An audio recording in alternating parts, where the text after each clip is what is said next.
disgusting. Should I tell you that? Okay.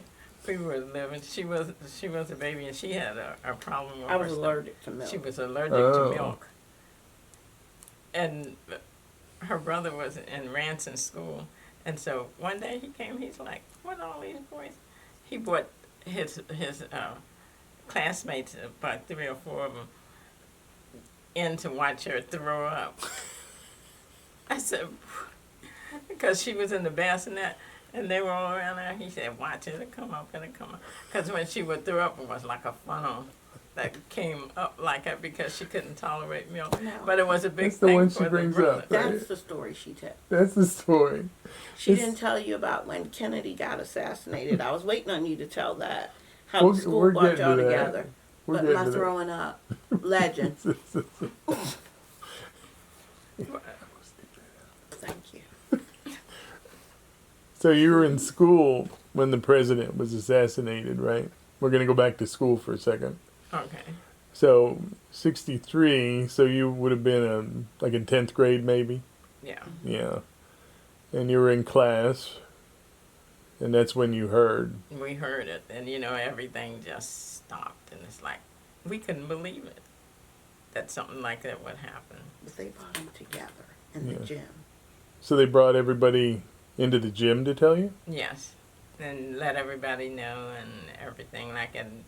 And that was a big deal because we had never gone through anything like that, and really, respecting the person that went down. Yeah. And so did they release school for the day or anything, or just they let you know? No, we just, we were in school the rest of the day, and it was a big thing. And you got on the bus to be talking about what happened and everything like that. What was the reaction of the children, of the kids? Pardon? What was the reaction of the students? Just sort of in shock. We were like I said, we couldn't believe it. Mm-hmm. And because we knew he was such a good man and he was trying to help us out. Mm-hmm. But for that to happen. Mm-hmm. Yeah. So in 68, when Bobby Kennedy and Dr. King were assassinated, what? Same thing. It's like, and you're seeing the pictures and people's hands going up and everything like that, and then that's all that you were getting on TV after that, and we were like glued to the TV so we could hear more of what was going on. Mm-hmm. What was the community like in Ranson, Charlestown at that time? Where NAACP, were they very... They were active. Active. Mm-hmm. Yeah. So, in a good way, just, making sure everything's going okay and that we were up to par on what we were hearing on TV. Mm-hmm. Was it a quiet time here? Were there any... it was pretty quiet. It wasn't no real riots or anything or people, acting out or anything. It was just mostly shock. Mm-hmm. Were there any demonstrations down at the courthouse or anything like that at the time? I can't really remember if it was or not. Mm-hmm. But I know that sometimes you would have people kind of give out literature or stuff like that. Yeah. Huh. Yeah, that's... So when you were raising your 2 children, how active were explaining how things were at the time? Were you explaining pride and explaining who you are and things like that?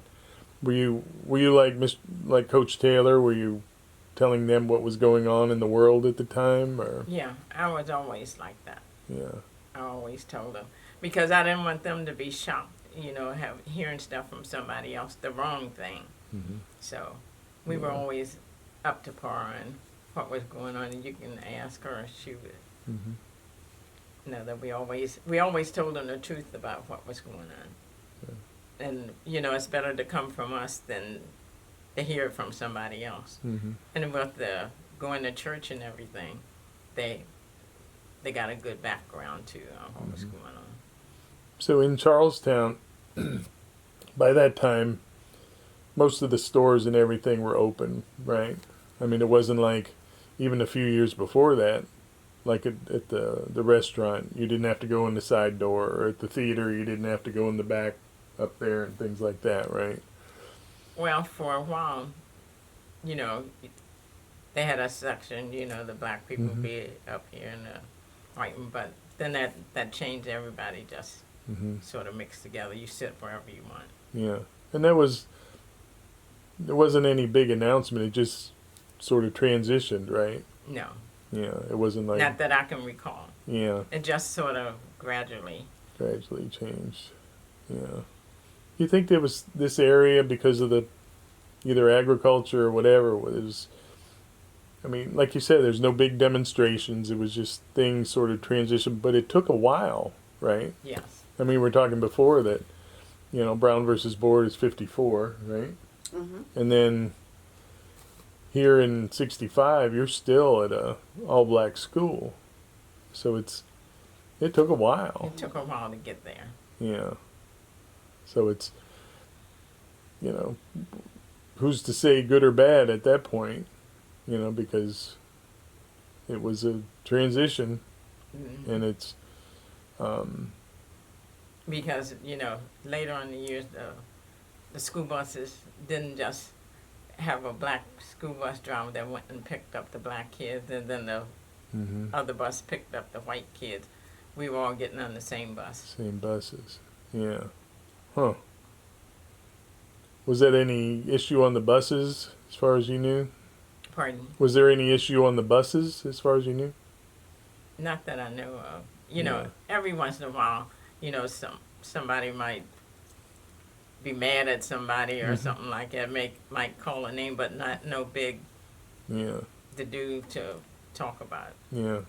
So when you were at even at Eagle Avenue, and then I guess into Page Jackson, when the buses that went out in the county to get the country kids to bring them in, was it white and black on the buses, or was it just black or white? At first, it was just black, but we really didn't have kids. We only had from Jefferson County. We Mhm. never had Berkeley County kids Right. at our school, and like at Page Jackson and Eagle Avenue, it was Mhm. only the local kids around, but never. Okay. And you know, they went to Shepherdstown, Mm-hmm. but they never went to Martinsburg or anything like that. Yeah. They were only Right. Jefferson County kids. But your buses were only going to Page Jackson or Eagle Avenue. They weren't dropping them off at Yeah, until other later than- years, then it was at Yeah. Charlestown High School and right. stuff like that. Okay. Did you travel much at all, or did you like to stay in the county? I mean, did you go on trips after you were? You mean at a younger age? No, at a younger age and later. I mean, Yeah, did we'd like to go on trips, and when they came along, we really took a lot of. where did you like to go? Well, taking them to amusement parks like Mhm. King's Dominion and Mhm. places like that, Yeah. because at then they loved to go there, and Yeah. their dad would take them wherever they wanted to.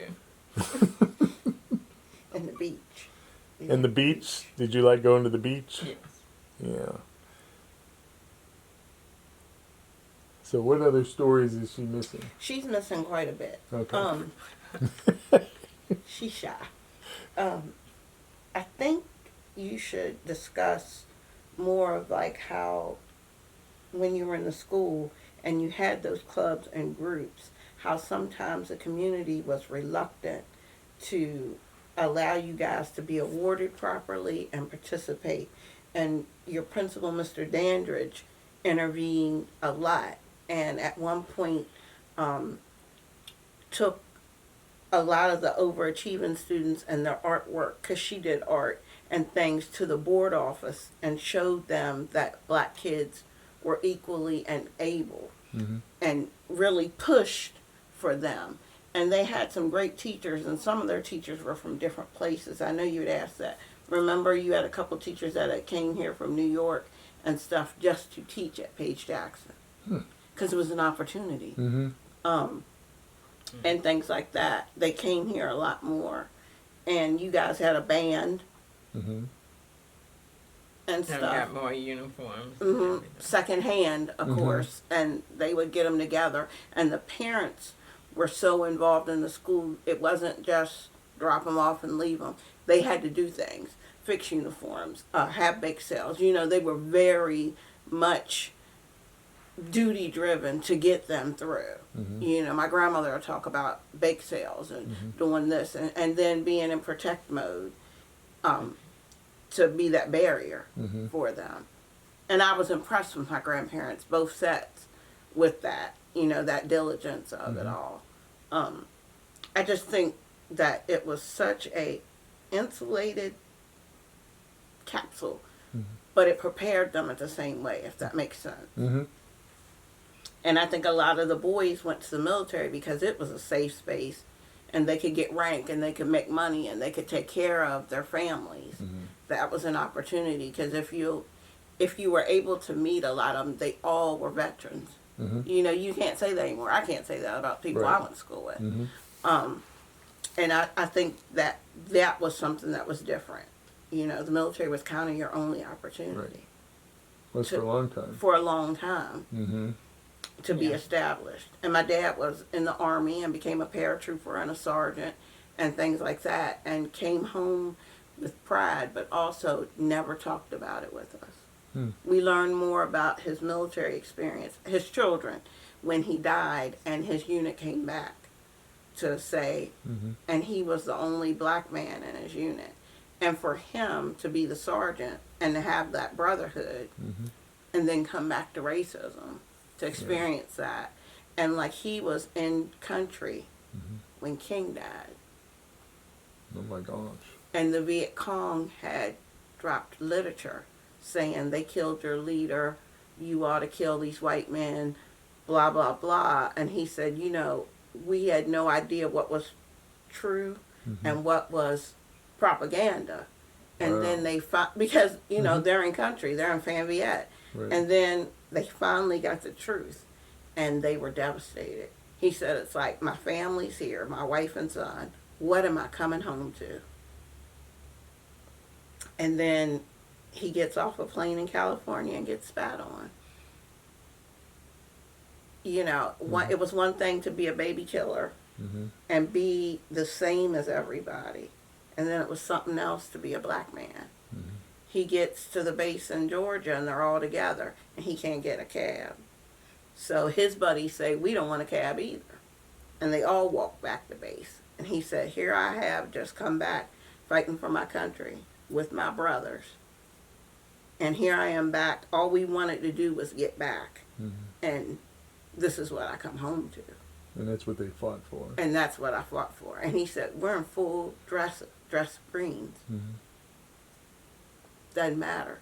But those men stayed in his life their whole life. Like I said, they all came back that were living to when he died. And was it January or February was their worst night in Vietnam. A couple of their brothers got killed. They all go to the wall. I'm talking Texas, California, come here, get my dad, go to the wall so that they're never alone with the brothers that they lost. So it was significant. And I always felt like, what would you do when you're in fighting for your country and they murder King and they murder Bobby King? You know, how do you mentally get there to come back and get treated like that by your country that you've been fighting for? And where that was for him. But he raised us without any hate or any prejudice or anything like that. And I think that's a great credit to my parents to have went through what they went through, but Jefferson County didn't exhibit that as much in their lives, and certainly not in mine. But I think it's remarkable to be able to raise your children and not bring any of that baggage to it. It is amazing. Because I don't know if I could do it now. You know what I mean? And we were, you know, if you didn't like somebody, it wasn't about their color. You just didn't like them, and you're allowed. Oh, sure. You know, my dad didn't like lazy people. He didn't care how that came out. I mean, he didn't like some of his siblings. You know, but it was the principle of it, not the color. So. Do you have a photo of your dad in uniform that we can copy? Yeah. Yeah, and there's also a photo of him in that exhibit a couple streets over with the black military people. But we do have several pictures. Yeah. So I'd like to copy those Okay. because with the videos, I'd like to be able to put images that people can. Yeah, Lee mentioned, he said gather some things up. Yeah. And you guys are always available. Yeah, absolutely. Like even if you have a picture of you as a cheerleader. And we have yearbooks. We have And some yearbooks. yearbooks. Okay. Yearbook. Oh, that would be I great. started to bring it, but I didn't want to dig down and all that stuff and get it. But I could No, that's bring okay. a yearbook. No, that would be great.